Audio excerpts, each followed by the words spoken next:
හරි.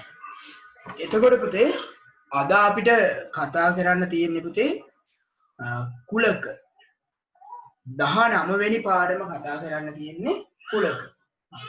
ඔයාලා මීට කලින් කුලක කතා කරලා තියෙනවා. බලමු එතනින් එහාට කීපයක් තියෙනවා අපිට කතා කරන්න. ලියන්න පුතේ 19 කුලක. කුලක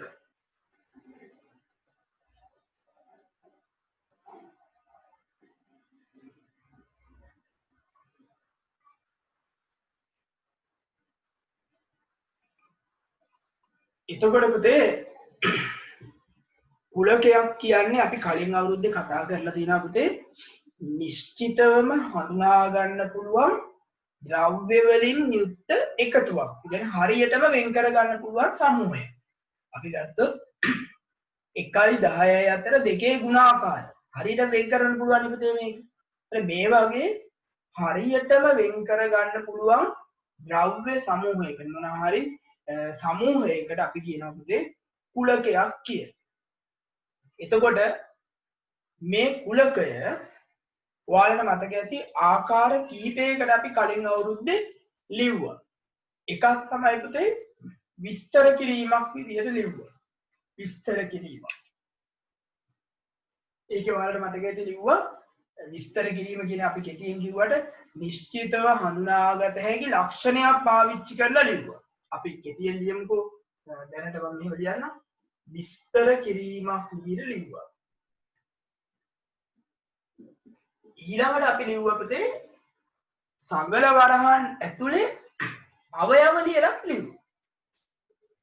සංගල වරහන් තුල අවයව ලියා දැක්වීමෙන්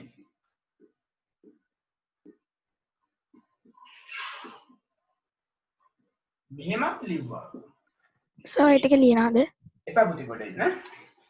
එතකොට සංගල වරහන් තුල අවයව ලියා දැක්වීමෙනුත් ලිව්වා. ඊළඟට එතෙන්දී අපි කිව්වා පුතේ සංගල වරහනක් ඇතුලේ අවයව ලියනවා නම් අනිවාර්යයෙන්ම එක අවයවයක් ලියන්න ඕනේ එක වතාවක් විතරයි කියලා කිව්වා. මම කියනවා මතකද නැහැ මතක නැත්නම් දැන් මතක් කරගමුකෝ පුතේ. ඊළඟට අපි කිව්වා පුතේ කුලකයක් හඳුන්වන්න ඉංග්‍රීසි කැපිටල් ලකුණක් පාවිච්චි කරනවා කියලා. ඔය ටික අපි කලින් කතා කරලා දිනා පුතේ ඒ වුණාට මම පොඩි උදාහරණකින් ඔය ටික නැවත විස්තර කිරීමක් කරනවා. ඊළඟට අපි එනවා මේ පන්තියේදී අලුතෙන් කතා කරන කුලක වලට. හරිම ලේසි පාඩමක්. අපි ලියමු පුතේ මෙහෙම. ලියන්න පොඩි වාක්‍යයක්. නිශ්චිතව හඳුනාගත හැකි නිශ්චිතව හඳුනාගත හැකි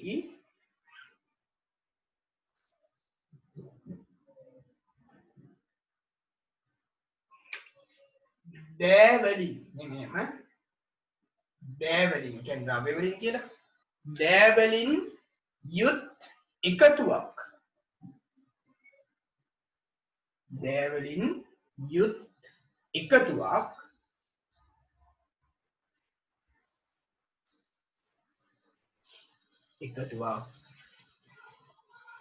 කුලකයක් ලෙස හැඳින්වේ. කුලකයක් ලෙස හැඳින්වේ.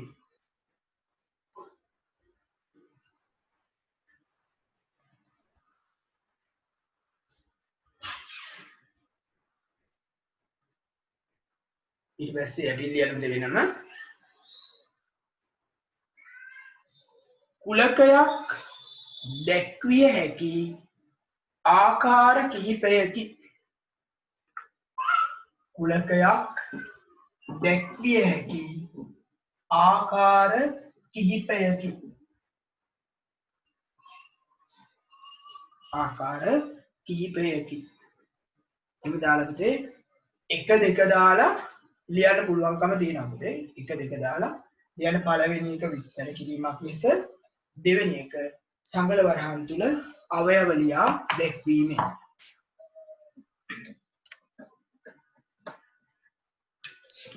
සර් ඔබට සර් දැන්ට වෙන් රූප මගින් ඔබට වෙන් රූප මගෙන් කියලා තුන්වෙනි එක ලියන්න හදන්නේ. තුන්වෙනි එක පුතේ වෙන් රූප මගින්.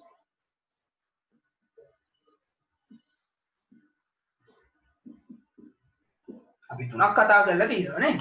හරි. හොඳයි මතක් කරපු එක අපි එකක් ලියමු මෙතන.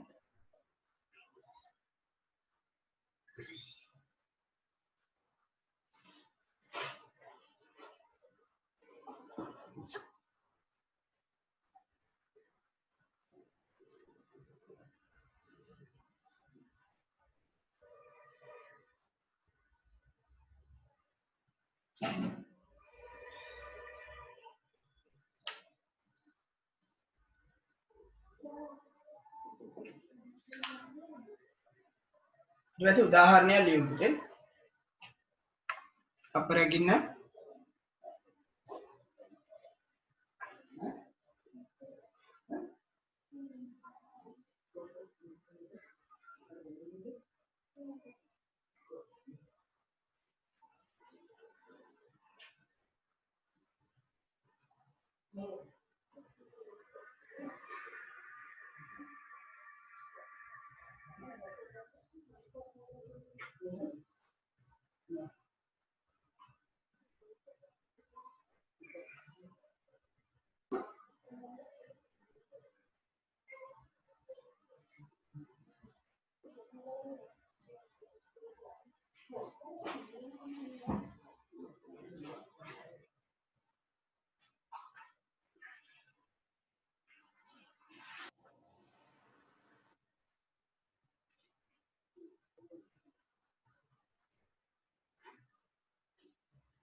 ලියලා පුතේ.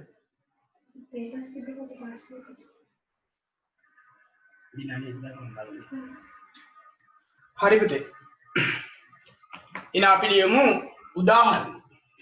මම ගන්නවා මෙහෙම එකක්. මේක මකලම ලියන්න නේ. දැන් ඉවරයි මාලා. අපි ලියනවා මේ. එකත් 10ත් අතර තුනේ ගුණාකාර කුලකය.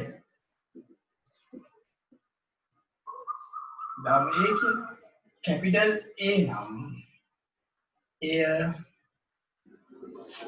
ඉහත ආකාරවලට ලියා දක්වන්න.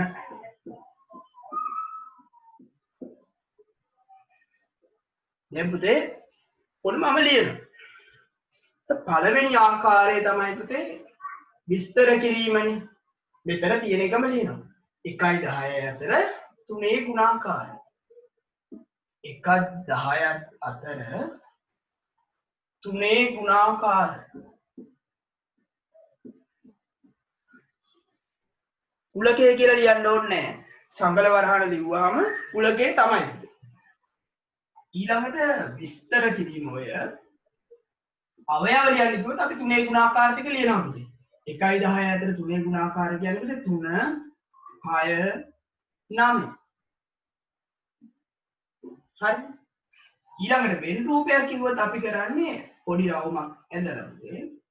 ඒක ඇතුලේ තනින් තන ඔහොම ලියලා දානවා. මේ කොහේ හරි තැනකට ඊතලයක් දාලා අපි කොහොම A කියලා දානවා. ලියන්නකෝ බලන්න.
ඊළඟට පුතේ වැදගත් දේ තමයි කුලකයක අවයව ලියනකොට මේ අවයව ලියනකොට එක අවයවයක් ලියන්නේ එක වතාවක් විතරයි. 3-4 පාරක් ලියන්නේ නැහැ අපි. හරිද? ඒක වැදගත්. අපි මේ මතක් කිරීමක් කරන්නේ පුතේ. යටින් අපි තරුවක් දාලා එහෙම එක ලියමු. හරි? මම ලියනවා. මේ ටික ඉවරද දන්නේ නැද්ද? ඉවරද?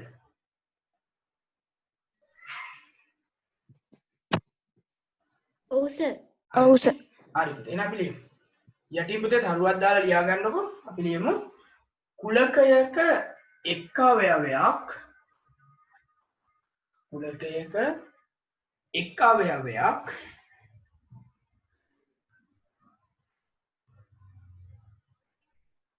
එක් වතාවක් පමණක් ලියනු ලැබේ.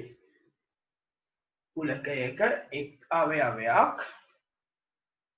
එක් වතාවක් පමණක් ලියනු ලැබේ.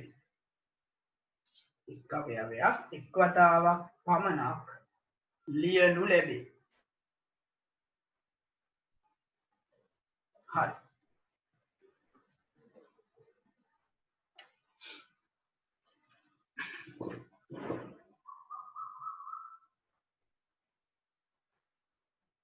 අතර ශිපිතේ මේ අහන්නේ මේ කුලක පාඩමද කියලා අහන්නේ. ඔව් පුතේ කුලක කියන පාඩම පුතේ මේ තාම අලුත් දේවල් කතා කරේ නැහැ. දැන් තමයි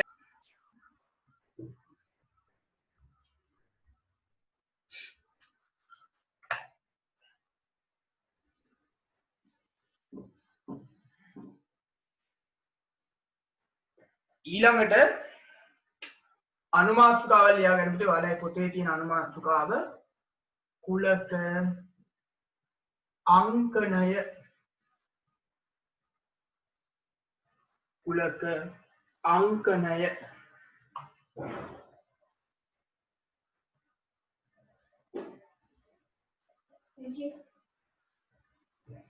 කුලක අංකණය මේ යටතේ අපි කතා කරලා පුතේ මෙහෙම දේවල් තියෙනවා.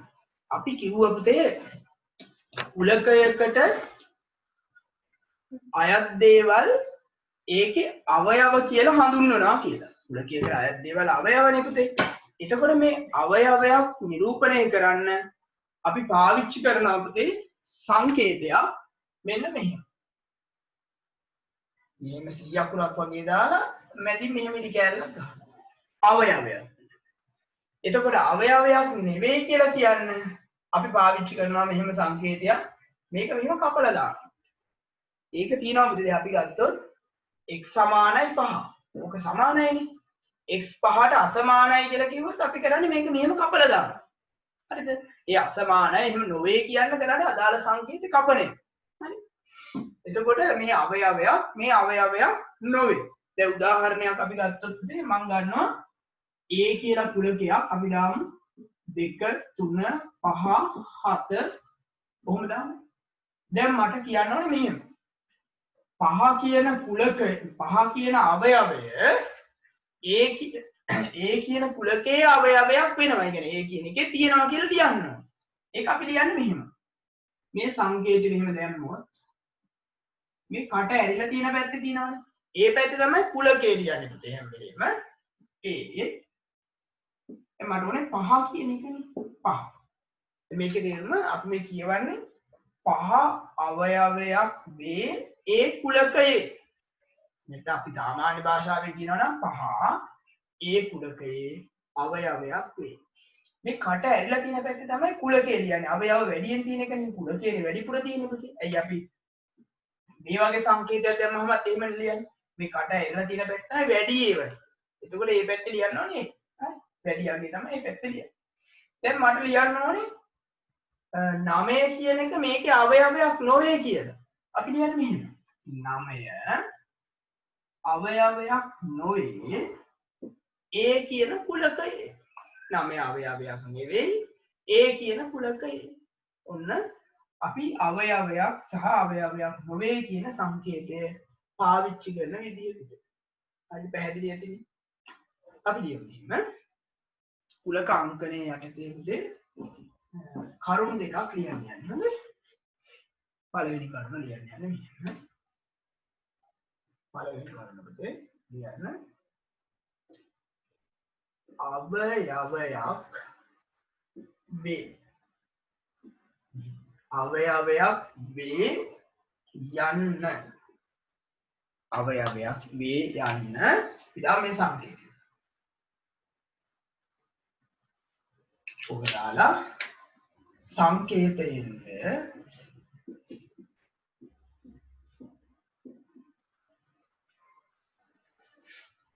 අවයවයක් නොවේ යන්න. අවයවයක් නොවේ යන්න මේක දාන්න. දාලා සංකේතයෙන්ද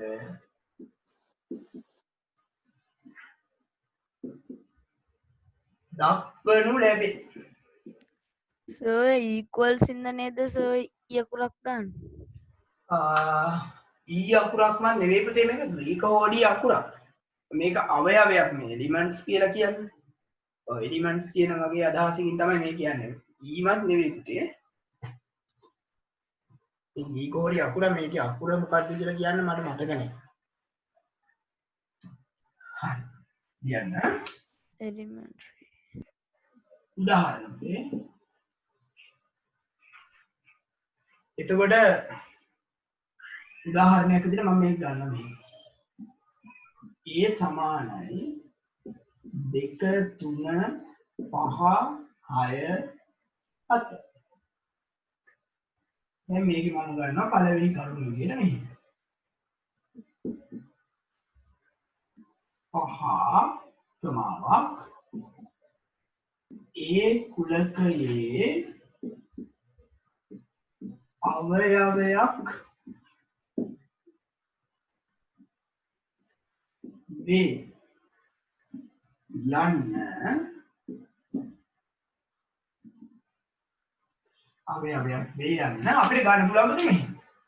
5 අවයවයක් වේ A ලෙස ලිවිය හැකියි. ඊට පස්සේ පුතේ දැන් නෝන එකක් ලියමුකෝ. මම ගන්නවා මෙහෙම. 10 A කියන කුලකයේ අවයවයක් නොවේ යන්න මට ලියන්න පුළුවන් මෙහෙම. 10 අවයවයක් නොවේ A කියන කුලකයේ. ලෙස ලිවිය හැකියි. ලෙස ලිවිය හැකියි. හරි ලියමු බලන්න පුතේ.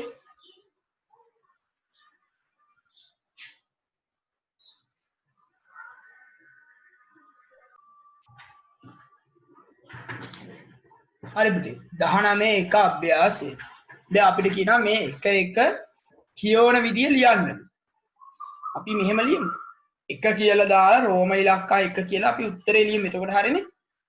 පුතේ එතකොට මේක අපි කියවන්නේ මේ තියෙන පිළිවෙලටම කියවනවා නම් ත්‍රිකෝණය අවයවයක් වේ බහුවශ්‍ර කුලකයේ. එහෙම තමයි කියවන්න ඕනේ. නැත්නම් ඉතින් අපි සාමාන්‍ය ලියන භාෂාවෙන් කියනවා නම් ත්‍රිකෝණය බහුවශ්‍ර කුලකයේ අවයවයක් වේ. ඔයාලා කැමති විදිහක් ලියන්නකෝ. මේක දැන් ඔයාලා පොතේ ලියලා තියෙන්නේ මේකේ තියෙන විදියට. ඉතින් හතර අවයවයක් වේ සමචතුරාර්ය සංඛ්‍යා කුලකයේ. ගිරවා අවයවයක් නොවේ සිව්පා සතුන් වර්ග කුලකයේ. එහෙමනේ තියෙන්නේ. ඒ විදිහටම ලියනවා නම් මෙතන අපිට ලිව්ව හැකි රෝම ඉලක්කම් 1 දාලා ත්‍රිකෝණය අවයවයක් වේ බහුවශ්‍ර කුලකයේ. ලියන්නකො මේක.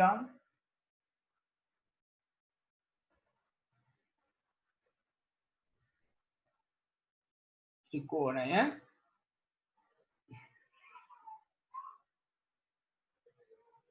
අවයවයක් වේ බහුවශ්‍ර කුලකයේ.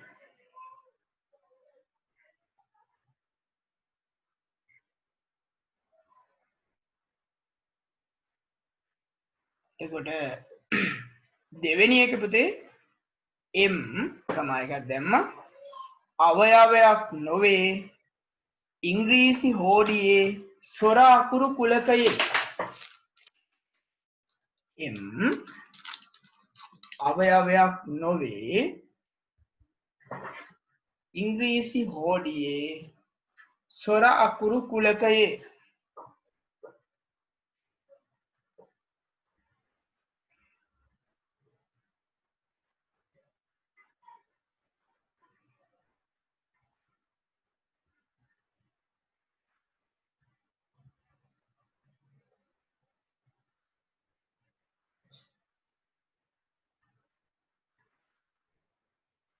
ඊළඟ 8 අවයවයක් වේ ඉරට්ටේ සංඛ්‍යා කුලකයේ.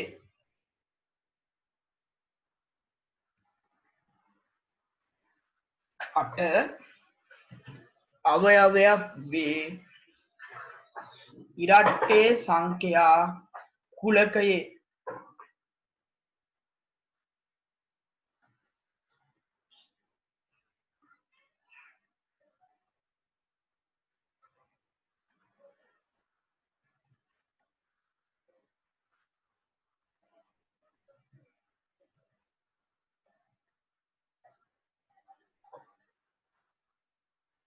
अंतिम एक कैरेट अवयवයක් නොවේ පළතුරු වර්ග කුලකයේ.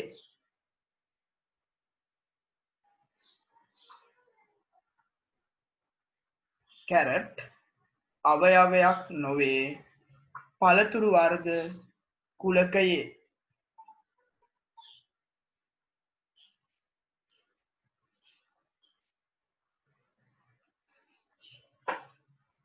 ඉතින් ඊළඟට අපිට කියනවා මේ හිස් තැනට අවයවයක් සහ අවයවයක් නොවේ කියන සංකේතය දාන්න.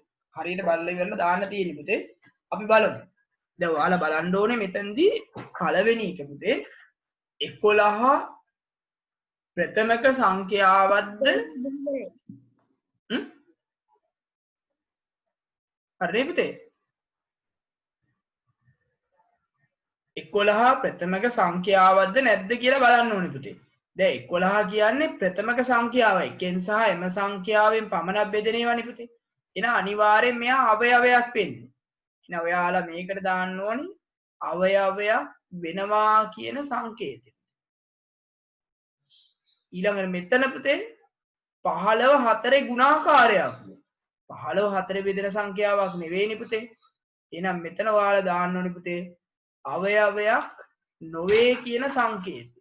අවයවයක් නොවේ. ඊළඟට නිල් දේ දුන්නේ වර්ණයල්ලු. හරිනේ පුතේ රතු තැඹිලි කහ කොළ නිල් ඉන්ඩිගෝ දම්. එහෙනම් ඒක හරි. අනිවාර්යෙන් නිල් කියන එක දේ දුන්නේ වර්ණයක් වෙනවා. එහෙනම් අවයවයක් වෙනවා. අඹ පළතුරු වර්ගයක්. හරිනේ අඹ කියන එක පළතුරු වර්ගයක් තමයි. ඊළඟට මාතර බස්නාහිර පළාතේ දිස්ත්‍රික්කයලු. වැරදිනේ පුතේ. මාතර කියන එක බස්නාහිර පළාතේ දිස්ත්‍රික්කයක් නෙමෙයි. ඒක වැරදි. ඔයාලට තියෙන රෝම ඉලක්ක 1 2 3 4 5 දාලා ඉවර වෙලා මේ උත්තර ටික ලිව්වනම් ඇති. හරි?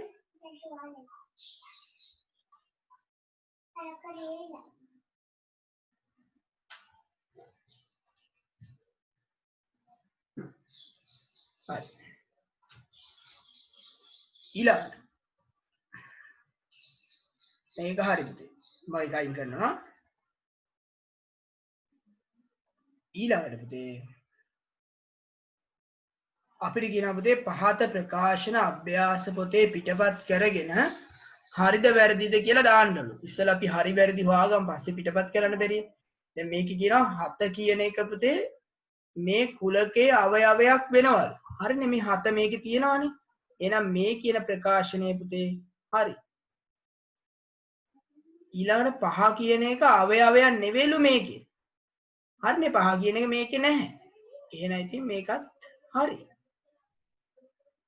ඒ කියන එක අවයවයක් නෙවෙයිලු මේකේ. ඒක වැරදි. ඇයි මේ ඒ තියෙනවනේ මේකේ පුතේ. එහෙනම් මේ ලියලා තියෙන එක වැරදි. ඊළඟට කියනවා මේක මේ ඍජුකෝණාශ්‍රය අවයවයක් නෙවෙයිලු මේකේ. ඒකත් වැරදි. මේ අවයවයක් නෙමෙයි ඇතුලේ තියෙනවනේ පුතේ.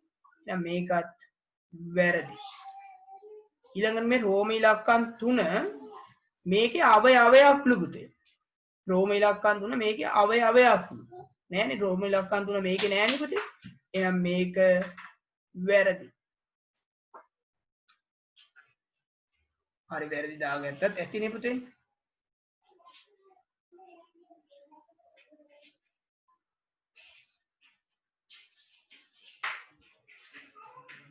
ඉතින් කියනවා පුතේ මේක ඉවරයි කියලා. ඇක්ටිවිටි එක හොඳයි.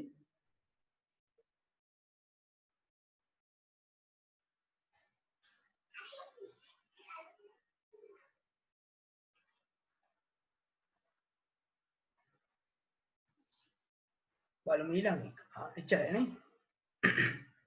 එහෙමනම් ඔයාලා ලියන්න පුතේ ඊළඟ අනුමාතෘකාව කුලකයක අවයව සංඛ්‍යාව.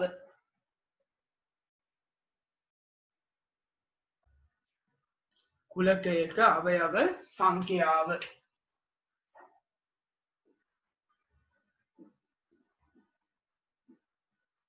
පුතේ කුලකයක අවයව සංඛ්‍යාව කීයද කියලා කියන්න අපිට තියෙනවා පුතේ සංකේතයක්. මෙන්න මෙහෙම සංකේතයක්. n අකුර දාලා ඔහොම වරහණක් දානවා. ඕකෙන් අපිට කියන්න පුළුවන් කුලකයක අවයව ගන්න. මෙන්න මෙහෙම කරන්න. දැන් මම උදාහරණයක් විදිහට ගන්නවා පුතේ මෙහෙම. අපි දාමු a සමානයි 1 2 3 5 7. දැන් පුතේ මේකේ අවයව තියෙනවා 1 2 3 4 5ක් තියෙනවනේ අවයව. එහෙනම් අපි ලියන්නේ මෙහෙම. n a කියන කුලකයෙන් a සමානයි 5යි. ඒ වල අවයව 5යි. එච්චරයි කරන් තියෙන්නේ. හරිම සරලයි. අපි එහෙනම් ලියමු මෙහෙම. ලියන්නේ කුලකයක අවයව ගණන දැක්වීමට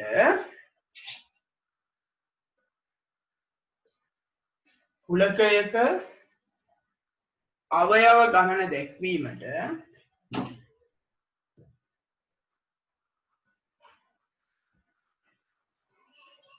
මෙන්න මේ විදිහට n දාලා මෙහෙම වරහන්.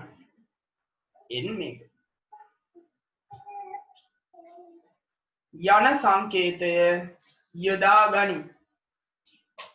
යන සංකේතය යොදා ගනි.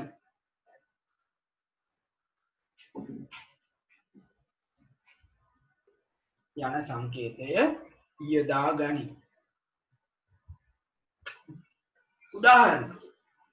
උදාහරණ කියලා මේක ලියන්න මේ බෝඩ් එකේ තියෙන එක.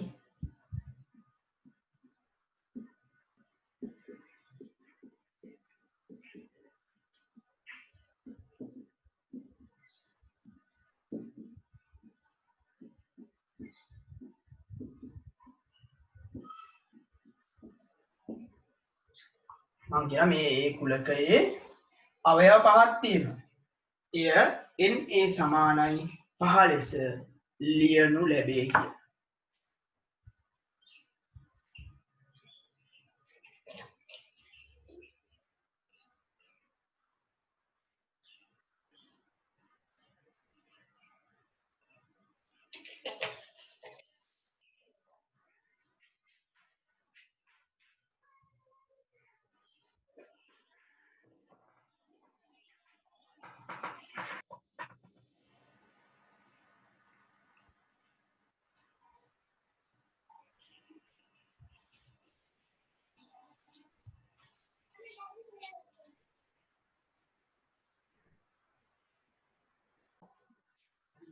ලියන්න පුතේ 19 දෙක අභ්‍යාසය.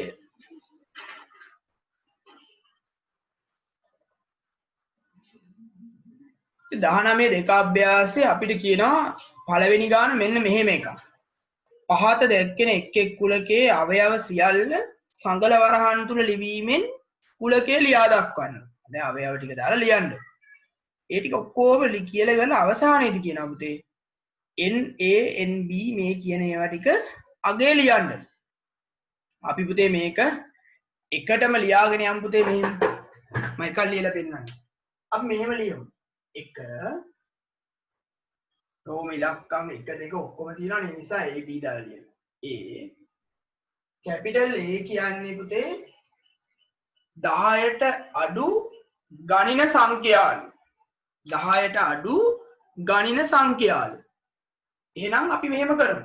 10ට අඩු ගණින සංඛ්‍යා නම් පුතේ අපි ගණන් කරන සංඛ්‍යා ටික ලියමු. ඒත් 10ට අඩු නම් ගණන් කරන්නේ එකේ ඉඳලානේ පුතේ. 1 2 3 4 5 6 7 8 9. 10ට අඩු කිව්වම ඊට වඩා ගන්න බෑ පුතේ. එච්චරයි. ඊට පස්සේ අපි මේක යටින්ම ලියමු පුතේ. NA කියන්නේ කීයද කියලා. මෙතන 9ක් තියෙනවානේ. එහෙනම් NA සමානයි 9යි. NA සමානයි 9යි. ඔය විදියට අපි ඉවර වෙනකම්ම ලියමු ඔය අභ්‍යාසය. හරි. පටන් ගමු.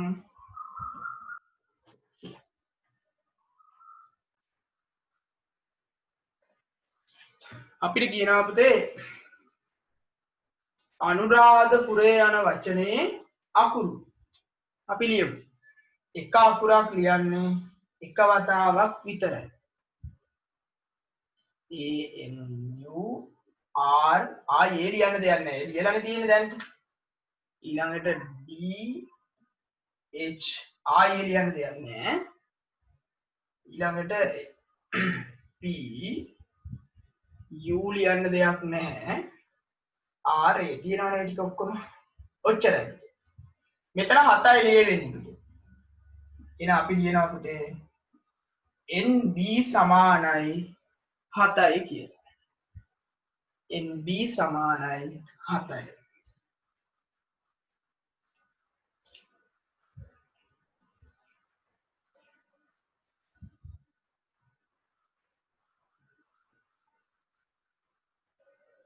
ඊළඟට x කියන එක එවනවා සතිය දවස්ලු. සතිය දවස්. එතකොට ඉරිදා ඉඳන් ලියන්න. ඉරිදා සඳුදා අඟහරුවාදා කෙටි ලියන්න පුළුවන්. බදාදා බ්‍රහස්පතින්දා සිකුරාදා සෙනසුරාදා. 7ක් තියෙනවනේ පුතේ ඒකේ. අපි ලියන්න පුළුවන් nx සමානයි 7යි කියලා.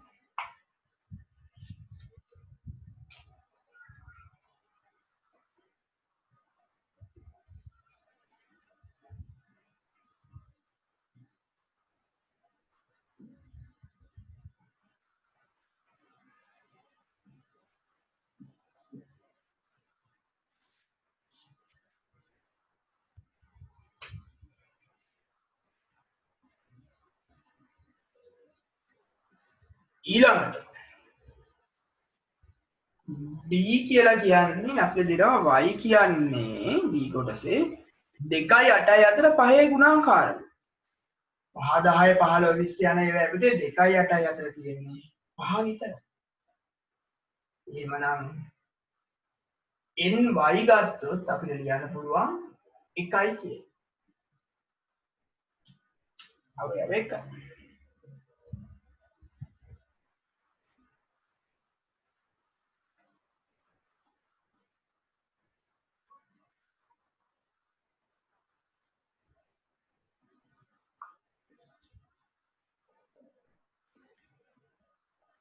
ඊළඟට p කියන්නේ 32 සිට 38 තෙක් ඇති ප්‍රථමක සංඛ්‍යාවල. ප්‍රථමක සංඛ්‍යා කියන්නේ පුතේ එකිනෙකට වෙනස් සාධක දෙකක් විතරක් තියෙන සංඛ්‍යා. එතකොට ඒ කියන්නේ ඇත්තටම මේක බෙදෙන්න ඕනේ එක නෙවෙයිම සංඛ්‍යාවනේ විතරයි. 32 ඉඳන් 32 හරියන්නේ නැහැ. ඊළඟ සංඛ්‍යාව 33 හරියන්නේ නැහැ 3ෙන් බෙදෙනවා. 34 හරියන්නේ නැහැ 2ෙන් බෙදෙනවා. 35 හරියන්නේ නැහැ 5ෙනුත් බෙදෙනවා.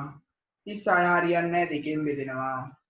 37 ගත්තොත් අන්න බෙදෙන්නේ 1ෙනුයි 37 නෙවෙයි විතරයි. එහෙමනම් 37 තමයි ලියන්න වෙන්නේ. 38 හරියන්නේ නැහැ නේද? 2ෙන් බෙදෙනවා. එහෙමනම් NP කියන්නේ 1යි. NP කියන්නේ 1යි.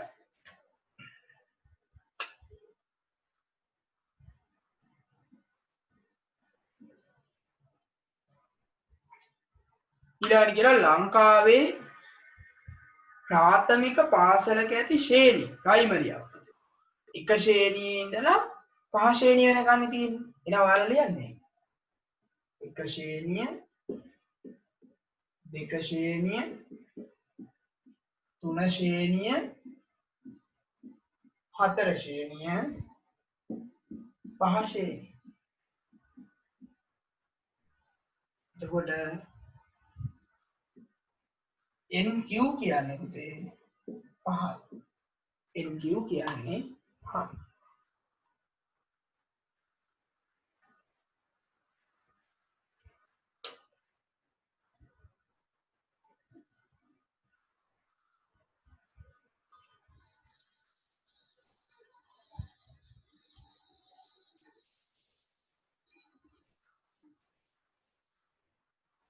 ඊළඟට පුතේ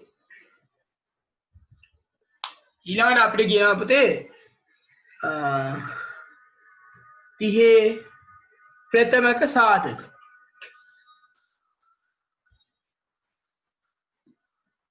එතකොට අපි 30 සාධක බලලු ඉස්සෙල්ලා. ඉහළ ලියන්න පුළුවන් විදිහ එක් වරක් 30යි. දෙවරක් ගත්තොත් 15යි. තුන් වරක් ගත්තොත් 10යි. හතරෙන් බෙදෙන්නේ නැහැ. පස් වරක් 6යි. ඔච්චරයි පුතේ. ආයේ 6 වරක් 5 කිලිලා ලියලා වැඩක් නැහැ. මේක අනිත් පැත්ත හැරෙනවා විතරයි.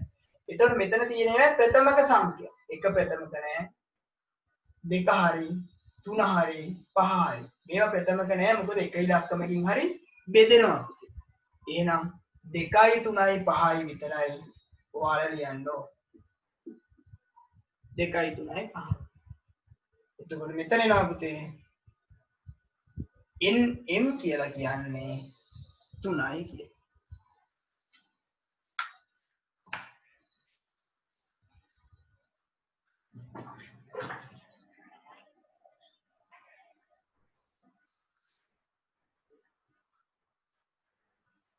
එතකොට පුතේ නැසදි රූසර පොලිමට උත්තර ටික වෙලා තියෙනවා. ඒක දුලින ඉවරයි කියලා වෙලා තිබ්බා.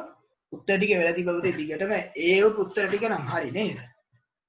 හරි හොඳයි. ඉතා හොඳයි. තව එක ප්‍රශ්නයක් තියෙනවා බලන්න.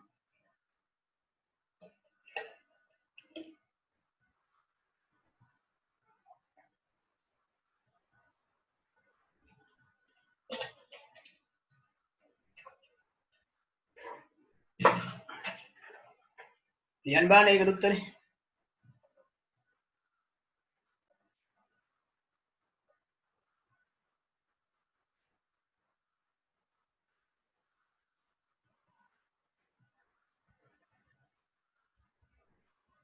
හරි.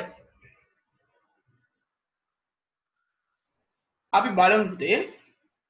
තව ප්‍රශ්නයක් කියනවා අපිට දෙවෙනි එක NA සමානයි 4 වූ A මගින් දැක්වෙන කුලකයක්. ඒකේ තේරුම ඒ කුලකය ලියන්නලු අවයව 4ක් එන්නේ. අවයව නිශ්චිතවම හඳුනාගත හැකි පොදු ලක්ෂණයක් මගින් ලියා දක්වන්නලු. දැන් පුතේ අපි මේක ලියන්න ඕනේ අවයව 4ක් තියෙන්නත් ඕන. අවයව 4ක් තියෙන කුලකයක් ලියන්න ඕනේ නිශ්චිතවම හඳුනාගත හැකි පොදු ලක්ෂණයක් මගින්. ඒ කියන්නේ මේ විස්තරයක් විදියට ලියන්න කියලා කියන්නේ. අපි ලියුවේ ඒක මෙහෙම. විස්තරය. දැන් මම ලියනවා මම ලියන එකම ලියන්න ඕනේ කියලා එකක් නැහැ. මම ලියනවා පුතේ මෙහෙම. එකත්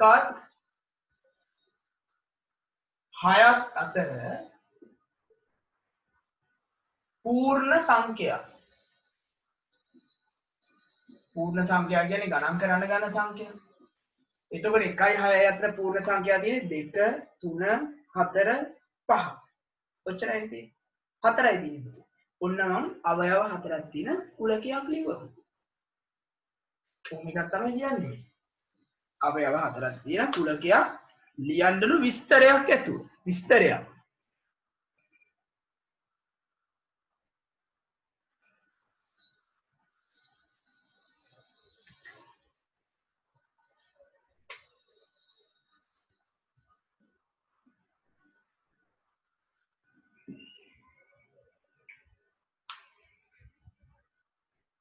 ඊළඟ සර් දෙවෙනි ගානට ඔව් කියන්නද?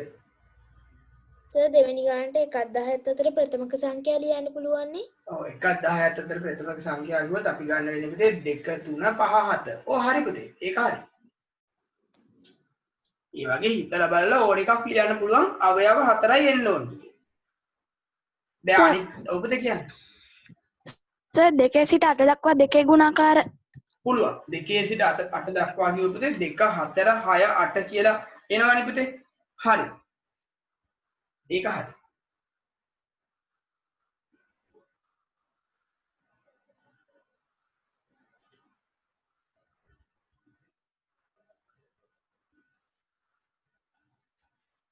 ඊළඟට කියනවා අපිට අවයව එකක් තියෙන එකක් ලියන්නනේ කියන්නේ පුතේ නේද?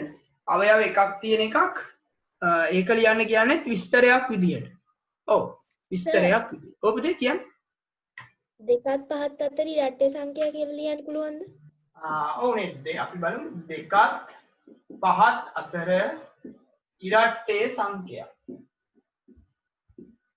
හරි නේද? 2යි 5යි අතර ඉරට්ටේ සංඛ්‍යා තියෙන 4 විතරයි. මේ දෙන අතර කිව්වහම 2 ගන්නෙ නෑ නේ පුතේ. එහෙනම් හරි. මේ කිව්ව එක හරි. හොඳයි. ඔන්න මම ආ කිව්ව එකම ලියුවා.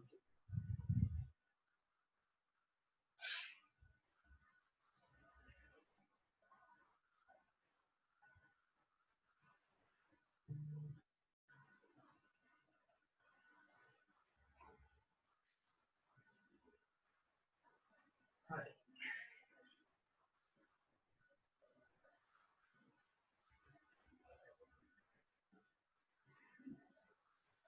ඊළඟට පුතේ අනුමාත්‍රකාවල් ලියා ගන්න අභිශූන්‍ය කුලකය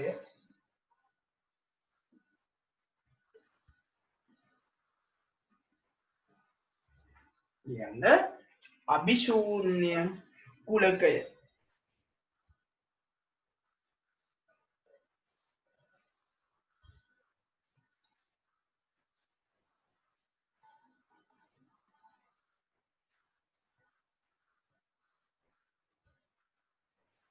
පුතේ මම ලියනවා මෙන්න මෙහෙම කුලකයක්. මම මේ ලියන කුලකයේ අවයව ටික ඔයාලා මට කියන්න. හරි? මම ගන්නවා මෙහෙම. ඒ කියලාම ගමු. මම ගන්නවා 5ත් 8ත් අතර 10 ගුණාකාර. දැන් මං කියනවා මේකේ අවයව ටික ලියන්න. කුලකයක් නම් තමයි සංගල වරහන් ඇතුලේ ලියුවනේ පුතේ. පුතේ දැන් මේකේ අවයව මොනවාද පුතේ? එක අවයව එකක්වත් නෑ. අන්න හරි. එක අවයවයක්වත් නෑ. 5යි 8යි අතර 10 ගුණාකාර පුතේ. 5යි 8යි අතර කොහෙද 10 ගුණාකාර? අවයව එකක්වත් නෑ අපි මෙහෙම ලිව්වට. පුතේ මේ වගේ අවයව එකක්වත් නැති කුලකවලට අපි ගණිතයේදී කියනවා පුතේ අභිශූන්‍ය කුලක කියලා. අභිශූන්‍ය කියන්නේ මුකුත් නැහැ පුතේ. අභිශූන්‍ය කුලක. හරිද? එතකොට අභිශූන්‍ය කුලකයක් දක්වන්න අපි පාවිච්චි කරන සංකේත දෙකක්. එක්කෝ මෙන්න මෙහෙම සංකේතයක්. ග්‍රීක හොඩි අකුරක්. එහෙම නැත්තම් මෙහෙම සංගල වරහණක්. හිස් සංගල වරහණක්. හිස් කියලා කියන්නේ ඒක ඇතුලේ ලියන්න එකක් නැහැනේ. එක්ක මේ සංකේතේ එක්ක මේක. ඉතින් සමහරු වැඩි හොඳට කියලා මේ දෙකම එකට එක්කහුව කරලා ලියනවා. පුතේ මේක වැරදි ඈ. මෙහෙම ලියන්න බෑ. දැන් අපි මෙහෙම ලිව්වොත් මේක පුතේ අවයවයක් තියෙන කුල කියන්නේ ඒ කියන අවයවෙ තියෙනවනේ. එතකොට අපි මෙහෙම ලියුවොත් අයන් මේකේ අවයව එකක් තියෙනවනේ. එහෙනම් ඉතින් පුතේ මේ තියෙන ග්‍රීක හෝඩියක්. එහෙනම් ඉතින් මේකේ අවයව එකක් තියෙනවනේ නේද? මේක හඳුනා ගන්න මේ අකුරක් දාලා තියෙන ප්‍රශ්නයක් විතරයි මෙතන තියෙන්නේ. ඒ හින්දා මේ දෙක එකට එක්කව කරලා ලියන්න බෑ අපිට. එතකොට මේකේ තේරුම අවයව එකක් තියෙන කුලකයක් කියන්නේ. අපි පුතේ ගණිතයේදී විද්‍යාවේදී ග්‍රීක හෝඩි අකුරු පාවිච්චි කරනවා එක එක දේවල් වලට. මොකද ඒගොල්ලෝ හොයාගත්ත දේවල් පුතේ ග්‍රීක ශිෂ්ටාචාරයේ කාලේ හොයාගත්ත දේවල් වලට එයාලගේ අකුරු ඒගොල්ලෝ දැම්මා. අපි ගණන් වල පාවිච්චි කරන මේ වගේ alpha, beta, gamma, simple delta, capital delta. ඔය වගේ අකුරු පාවිච්චි කරන අපිට අපි ග්‍රීක හෝඩි. හරිද? මේකේ ඉතින් මේවා තියෙනවා හොඳේ. ඒවා ඉතින් අපි ඒගොල්ලෝ හොයාගත්ත ඒවා හින්දා අපි මේ විදිහට මේක තියාගන්න. එච්චර වෙන විශේෂයක් නැහැ. එතකොට පුතේ මේකේ දැන් අවයව එකක්වත් නැහැනේ. ඒ හින්දා මට ලියන්න පුළුවන් මේ කියන කුලකේ අවයව නැති හින්දා ඒ අභිශූන්‍ය කුලකයක්. එක්ක ලියන්න පුළුවන් මෙහෙම. එහෙම නැත්තම් අපිට ලියන්න පුළුවන් මෙහෙම. මේ දෙකෙන් ඕන විදිහකට මේක ලියා ගන්න පුළුවන්කම තියෙනවා. හරිද? ඒකේ තේරුම මුකුත් නැහැ කියන්නේ. හරිද? ඊළඟට පුතේ දැන් මේකේ අවයව ගාන හෙව්වොත් එන්නේ අවයව ගාන හෙව්වොත් පුතේ අවයව නැහැ නේ. ඉතින් ගානක් තියෙනවා. එහෙනම් අපි කියන ඒ කියන්නේ බිඳුව. අවයව මුකුත් නැහැ. බිඳුව. ඒක ඇත්තම කියනවා නම් ඕනම අභිශූන්‍ය කුලකයක මේ අභිශූන්‍ය කුලකය කියන්නේ මේ සංකේත දැම්මේ අවයව මුකුත් නැහැ. අවයව බිඳුවයි තියෙන්නේ. හරිද? පැහැදිලිද මම මේ කිව්ව දේවල් ටික? හරිද? අපි එහෙනම් ලියමු මෙහෙම විස්තරය. ලියන්න. අවයව කිසිවක් නොමැති කුලකයයි. අවයව කිසිවක් නොමැති කුලකයයි.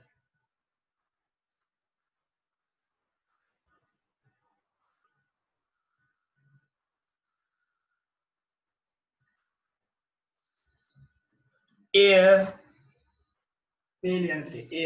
මේ සංකේතය දාන්න හෝ මේ සංකේතය ලියන්න.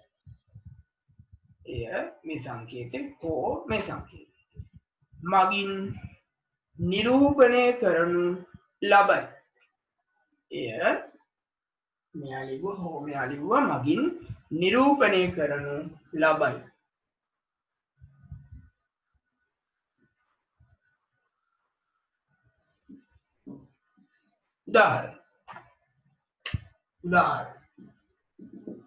උදාහරණ කියලා පුතේ මම මේ ලියලා තියෙන එක ලියමු. මෙතන යටි දිනවා. ඒ කුලකයේ අවයව කිසිවක් නොමැත. අවයව කිසිවක් නොමැත. එනම් එය අභිශූන්‍ය කුලකයකි.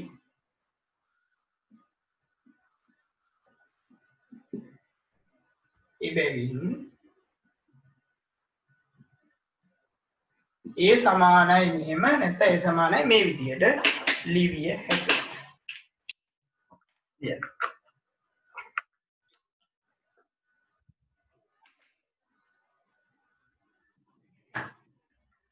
අපි යටින් ලියන්න පුළුවන් මෙහෙම.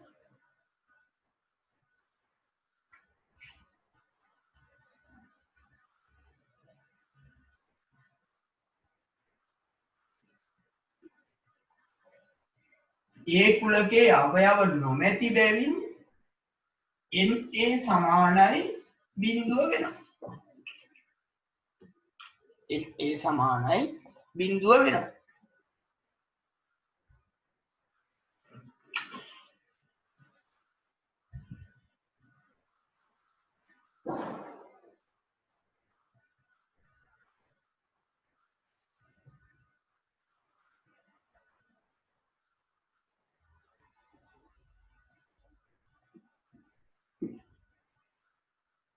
ඊට පස්සේ මම කියනවා ඕනෑම අභිශූන්‍ය කුලකයක අවයව ගන්න ශූන්‍ය වෙනවා. එම නිසා අපිට පොදුවේ ලියන්න පුළුවන් n අභිශූන්‍ය කුලකය සමානයි බිඳුව.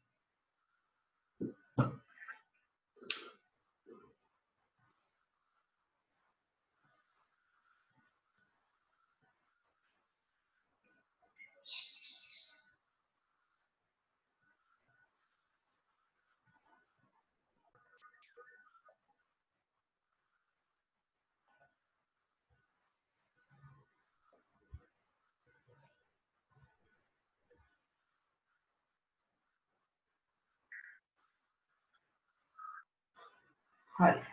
අපිට කියනවා පුතේ පහත සඳහන් එක් කුලකය අභිශූන්‍ය කුලකයක් වෙන බව හෝ නොවන බව ලියන්න.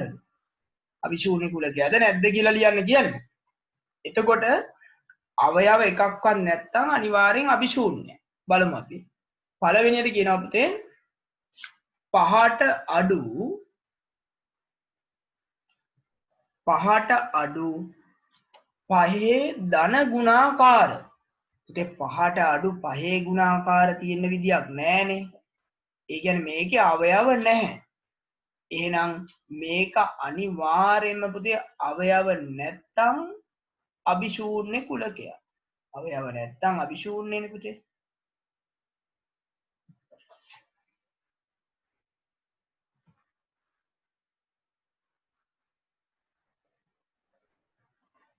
ඊළඟට ඊළඟ එක පුතේ බිඳුවේ සිට 10 තෙක් පූර්ණ සංඛ්‍යා. පුතේ දැන් මේක ආවට පස්සේ ලියන්න බෑ. බිඳුවේ සිට උඩින් ඉඳලා අපරයක් කිව්වම දිගට මෙනානේ පුතේ.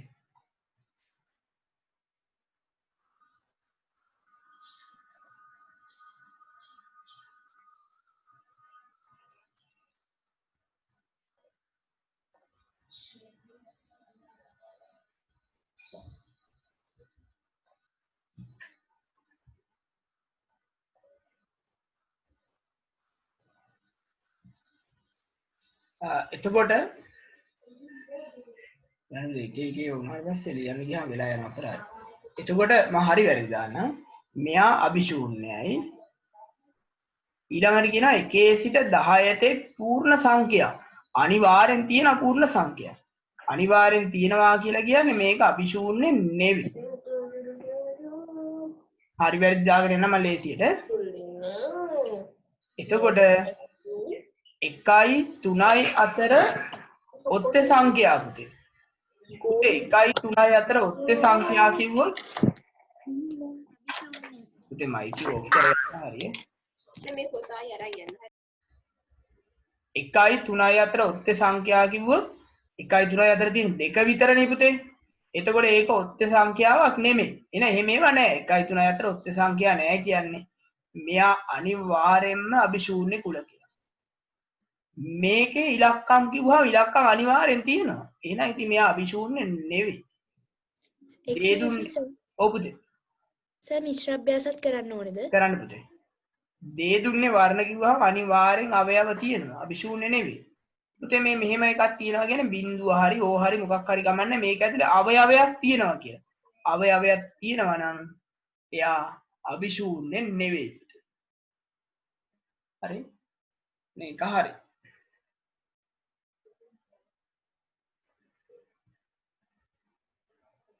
දැන් අපෙන් ප්‍රශ්නයක් අහනවා පුතේ තව ප්‍රශ්නයක්. පූර්ණ වර්ගය ඍණ 1 වන සංඛ්‍යා. දැන් මේක දෙවිධයකට අර්ථ දැක්වුවා සමහරු මේකේ පූර්ණ වර්ගයේ ඍණ 1 වන සංඛ්‍යා අභිශූන්‍ය කුලකයක් සමහරු හිතාගත්තා පූර්ණ වර්ගයක් ආවම ඍණ 1 වෙන කියලා. සමහරු හිතාගත්ත පුතේ පූර්ණ වර්ගයෙන් අඩු කිරීම 1 වෙන සංඛ්‍යා පූර්ණ වර්ගයේ අඩු කිරීම 1 වෙන සංඛ්‍යා කියලා. මේක පුතේ පූර්ණ වර්ගයේ ඍණ 1 වෙන සංඛ්‍යා කියලා අපි ගමු. දැන් මේකේ අභිශූන්‍ය කුලකයක් වෙනවද නැද්ද අහන්න. අපි බලමු.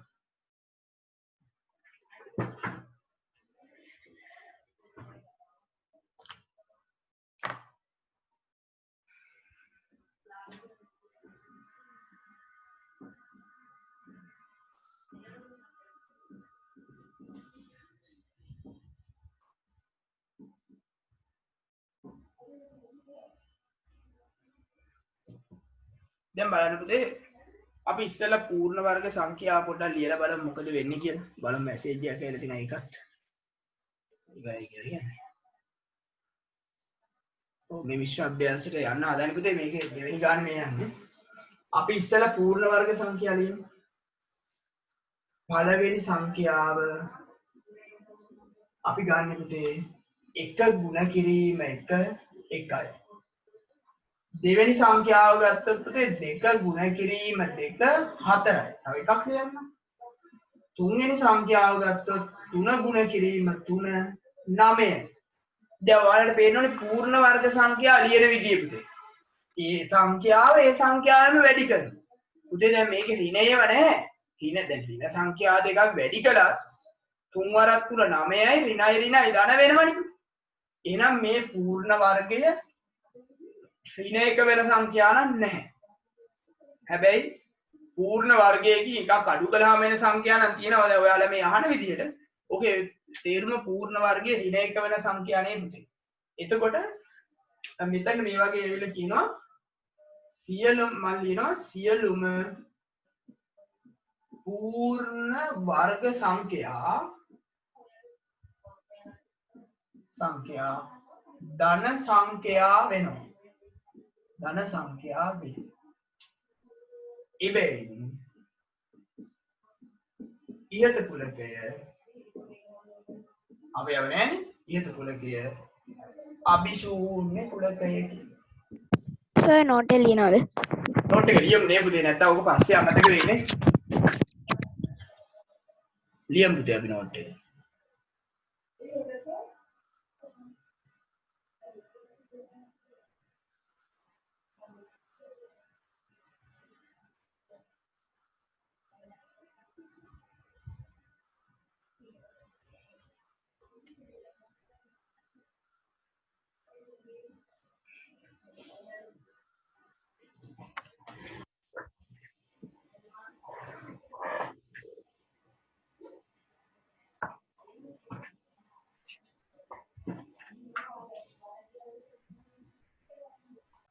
බලමු මිශ්‍ර අභ්‍යාස.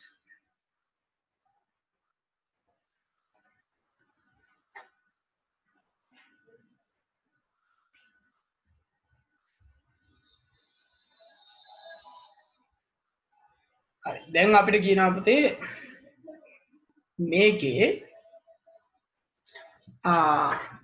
m සමානයි 2 4 6 8 හිස් තැන් වලට සුදුසු පරිදි මේ අවයවයක්ද නැද්ද කියන එක යොදන්න ඕනේ. පුතේ හිස් තැන් වලට යොදන්න නම් ඉතින් මේක ලියලා ඉන්න වෙනවා. නැත්තම් යොදන්න බෑනේ පුතේ. රෝම ඉලක්ක 1 2 3 කියලා ලියලා ඉන්න වෙනවා. අපි බලමු ඉතින් ලොකු දෙයක් නෑ. දැන් පළවෙනි එක ගත්තොත් පුතේ පළවෙනි දෙක කියන එක m වල තියෙනවා. එහෙනම් අනිවාර්යෙන් පුතේ මේක අවයවයක්. දැන් 4 ගත්තොත් අනිවාර්යෙන් තියෙනවා පුතේ. එහෙනම් 4 අවයවයක්. ඊළඟට 3 ගත්තොත් m වල නෑ පුතේ. එහෙනම් ඒක අවයවයක් නොවේ. 6 ගත්තොත් අවයවයක්. 7 ගත්තොත් අවයවයක් නෙවෙයි පුතේ. 7 නෑනේ ඒකේ. ඊළඟට 8 ගත්තොත් අනිවාර්යෙන් අවයවයක්.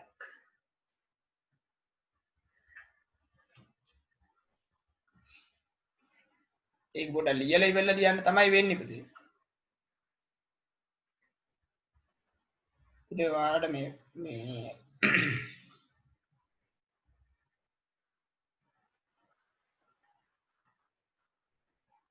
ඔයාලා එපු මැසේජ් වගේ එකක් තියෙනවා මේක.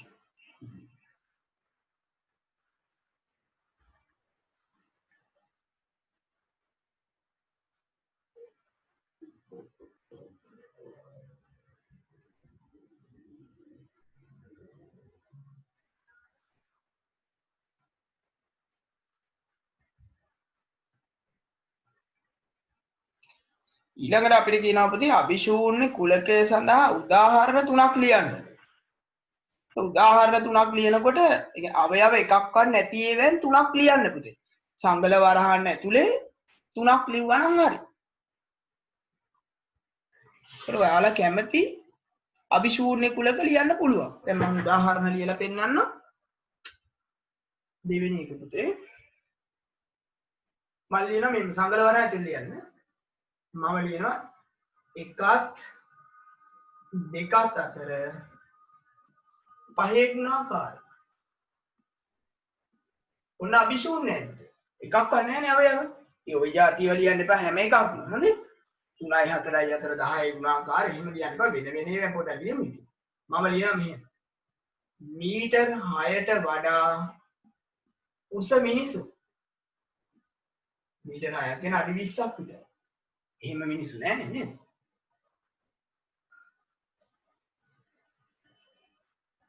ඒ වගේ මුකුත් අවයව නැති මොනවා හරි කුලකයක් ලියන්න. එතකොට හරි. මම ලියනවා තව 10ත් 11ත් අතර ගණින සංඛ්‍යා. ගණන් කරන සංඛ්‍යා. 10යි 11යි අතර පුතේ තව සංඛ්‍යා නෑ දශම භාග තමයි තියෙන්නේ. දශම හරි භාග හරිනේ තියෙන්නේ.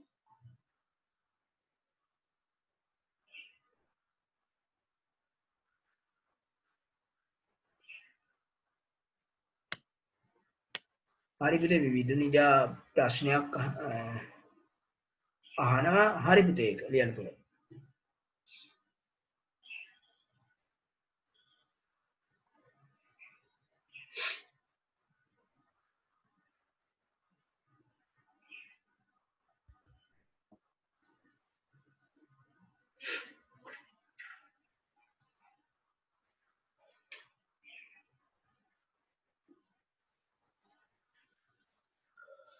තුන්වෙනි ගානෙත් පුතේ ඔයාලා අර මං අභ්‍යාස ලිව්ව ගාන විදියට ලියන්න.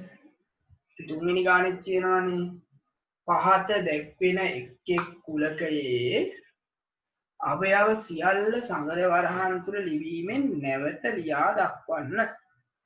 ඊළඟට කියන 20ට අඩු ප්‍රථමක සංඛ්‍යා. ඊට පස්සේ යට ආය අහනවා NANB ඒවා කීයද කියලා. ඔතනම ලියමු පුතේ. අපි ලියමු 20ට අඩු ප්‍රථමක සංඛ්‍යාව. ඔන්න එකක් ලියමු. දෙක ප්‍රථමක. ඒ නිසා එම සංඛ්‍යාවෙන් පමණක් බෙදෙන සංඛ්‍යාව. 3 5 ඔක්තේ සංඛ්‍යාව වලින් තමයි ආයේ 7 9 පුතේ 9 මොකක් හරි එක ඉලක්කමකින් හරි බෙදෙනවා නම් එක ගන්න බෑ. 11 13 15 බෑ. 17 19 උඩානේ පුතේ 20ට අඩු ගාව උතන්ට නිකන් ගත්තේ. මෙතන තියෙනවා 1 2 3 4 5 6 7 8 අවයව 8ක් තියෙනවා. NA සමානයි 8යි. ඔය විදියට ඉවර වෙනකම් ලියන්න. එක අවයවයක් දෙපාරක් ලියන්නත් එපා.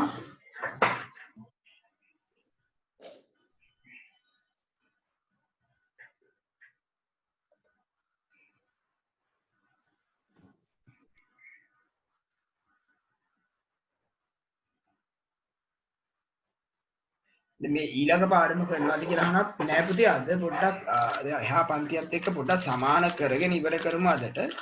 ඒ හින්දා මම මේ පාඩම ඉවර කරලා ඉවර කරන්න හැදුවේ පුතේ. පොඩි වෙලාවක් විතර කමන්නේ. ඊට පස්සේ අපිට එතකොට පිළිවෙලට යන්න පුළුවන්. නැත්තම් එකක් හරි ඉස්සරහට ගියාම කරදරයි පුතේ. ලියන්න කොයි ටික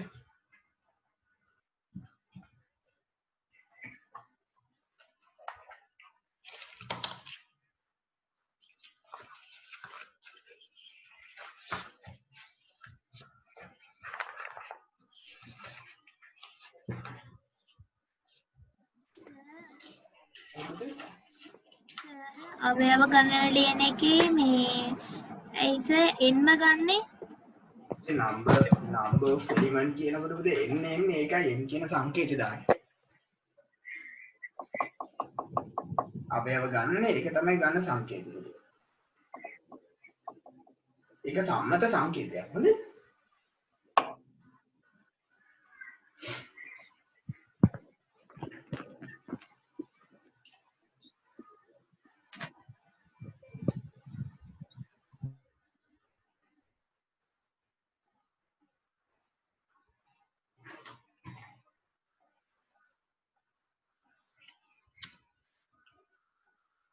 එතකොට B සරසවිය වචනයේ අකුරු පුතේ. සයන්න රයන්න අර සා ආයිලියන්නේ B ය.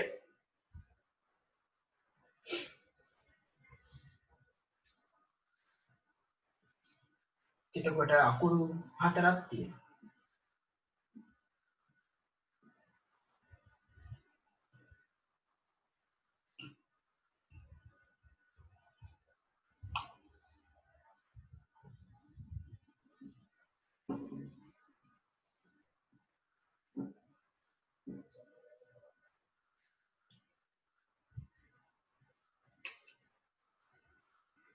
ඊළඟට C වල දෙනවා ශ්‍රී ලංකාවේ පළාත්. ශ්‍රී ලංකාවේ පළාත්. හරි. පළාත් 9ක් තියෙනවනේ පුතේ. එහෙනම් අපි පළාත් 9 ලියමු.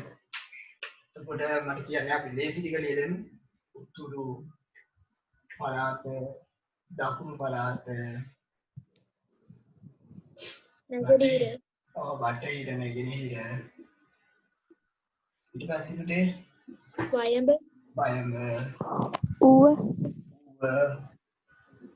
උතුරු මැද උතුරු මැද, සබරගමු උතුරු මැද, සබරගමු, මධ්‍යම හරි කොහොමද 1 2 3 4 5 6 7 8 9 හරි පුතේ. හරි හොඳයි. එහෙනම් අපි ලියනවා පුතේ NC සමානයි 9. NC සමානයි 9.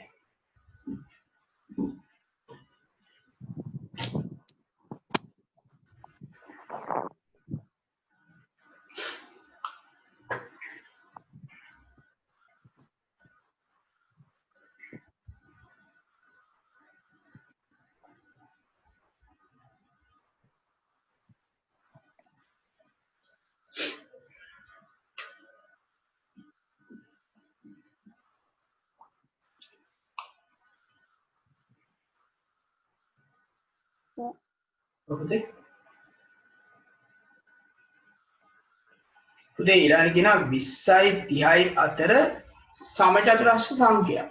කියන්නේ වර්ග සංඛ්‍යා. මොකක්ද පුතේ? 25 අන්න හරි 25. පස්සරක් 5 එන 25. ඔච්චරයිනේ තියෙන්නේ වෙන මුකුත් නැහැ. එහෙමනම් ND සමානයි 1යි. ND සමානයි 1යි.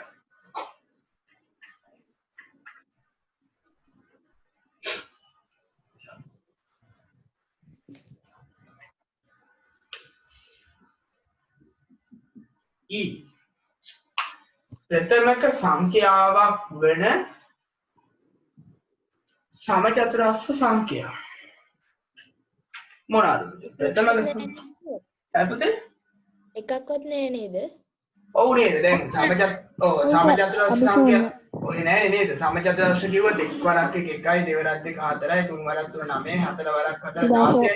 කොහොමද යන්නේ නේද? ඔව් ප්‍රථමක කිව්වොත් පුතේ 2 3 5 7 9 ගන්න බෑනේ. ආයි 11 ඔහොමනේ යන්නේ. මේවට අයිති වෙන්නේ නැහැ පුතේ මේ. එහෙම එකක්වත් නැහැ. අපි මෙහෙම තියෙනවා. අතර ලියන්නේ නේ.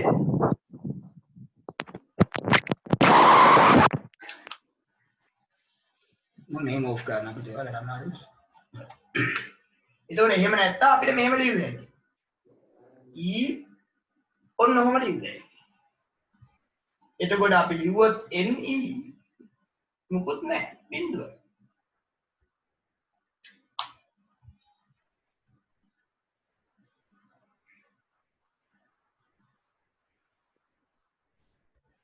ඊළඟට අහනවා F පුතේ 3න් හෝ 5න් බෙදෙන F 3න් හෝ 5න් බෙදෙන 2යි 16යි අතර පූර්ණ සංඛ්‍යා. එක්ක 3න් 15 ඔව් 15 3න් හෝ 5න් බෙදෙන පුතේ. එතකොට දැන් මෙහෙම එකක් තියෙනවා නේද? තුනෙන් බෙදෙන සංඛ්‍යා ගත්තොත් 3 6 9 12 15 18 ඔහොම යනවා. පහෙන් බෙදෙන කිව්වොත් 5 10 15 20 ඔහොම යනවා. එතකොට තුනෙන් හෝ පහෙන් කිව්වහම දෙකෙන්ම බෙදෙන්න ඕනේද එකකින් විතරක් බෙදුනොත් ඇති වේද? එකකින් විතරක්. එකකින් විතරක් බෙදුනොත් ඇති වේද? එතකොට 2.16 අතරනේ. එහෙනම් 2.16 අතර නම් මේවා හරියන්නේ නැහැ. අනිත් ඒවා තමයි ලියන්න වෙන්නේ පුතේ. එතකොට මේ 15 දෙකක් ලියන්න ඕනේ නැහැ. ඒකත් අයින් කරමු. ওই ටික ඔක්කොම හරි එහෙමුනොත් පුතේ. ඒ කියන්නේ මෙහෙම කිව්වනම් 3න් සහ 5න් බෙදෙන කිව්වනම් අන්න කියන්න වෙන්නේ පුතේ 15 විතරයි. ඔව් දැන් මේකේ 3න් හෝ කිව්වම ඉතින් ප්‍රශ්න නැහැනේ 3න් හරි 5න් හරි. 3 5 6 9 10 12 15. එතකොට මෙතන තියෙනවා 3යි 6යි 7ක් තියෙනවා. NF සමානයි 7යි. NF සමානයි 7යි.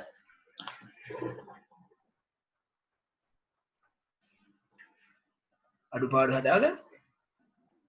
හරි දුලින් ඉවරයි කියලාත් එක මැසේජ් එකක්. ඉතින් 8 ශ්‍රේණියට අයිති උලක පාඩම ඔතනින් අවසන් වෙනවා පුතේ. 4 වෙනි එකේ අපිට කියනවා පුතේ NP සමානයි 2 වූ P මගින් දැක්වෙන කුලකයක් නිශ්චිතවම හඳුනාගත හැකි පොදු ලක්ෂණයක් මගින් ලියා දක්වන්න. එතකොට අපි දැන් කුලකයක් ලියන්න ඕනේ මොකක් හරි පුතේ අවයව දෙකක් තියෙනවා. දෙකත් 11ත් අතර පහේ ගුණාකාර. එකත් 11ත් අතර දෙකත් 11ත් අතර. එකත් 11ත් අතර පහේ ගුණාකාර. ඔව් එතකොට පුතේ 5යි 10යි තියෙනව නෙමෙයි. හරි අවයව දෙකයි. හරි හොඳයි පුතේ. තව මොන හරි ලිව්වනම් කියමු. 10ත් 16ත් අතර ඉරට්ටේ සංඛ්‍යා. 10ත් 16ත් අතර පුතේ ඉරට්ටේ සංඛ්‍යා. ඉරට්ටේ සංඛ්‍යා. එතකොට දෙකත් හරි ඒක හරි. තව පුතේ දෙකත් 8ත් අතර දෙකේ ගුණාකාර. දෙකත් 8ත් අතර දෙකේ ගුණාකාර. 4යි 6යි තියෙන්නේ. හරි පුතේ. හරි හොඳයි. ඔය වගේ ඕනෑම එකක් මෙතනට ලියා ගන්න පුළුවන්කම තියෙනවා. හරි. එතකොට ඔයාලා කැමති ඕන එකක් ලියන්න. ඔතනින් පුතේ අපේ 8 ශ්‍රේණියට අදාළ කුලක පාඩම අවසන් වෙනවා. 8 ශ්‍රේණියට අදාළ එක අවසන් වෙනවා. අනිත් පාඩම තමයි අපිට තියෙන්නේ මෙතනින් එහාට.